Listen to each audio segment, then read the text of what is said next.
Just imagine being in the presence of young, passionate readers. Thank you so much to all the book lovers who went to Inkfest 2024 and for reliving history with us at the Ayala Museum.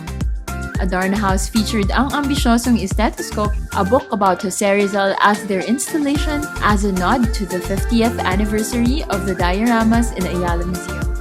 Illustrated by Ang Ik's very own Miss Beth Parrocha. If you happen to have these books in your home or school, various artists of Ang Ilustrador ng Kabataan have been illustrating for Adarna House. We are grateful that Ang Ink has been part of bringing stories to life thanks to Adarna House. We hope you were able to catch the storytelling session as well as the live art of Miss Beth Parrocha and Jamie Bauza, as well as the free ice cream for those who donated books to the Ayala Museum Foundation. Stay tuned for more Adarna House events and books!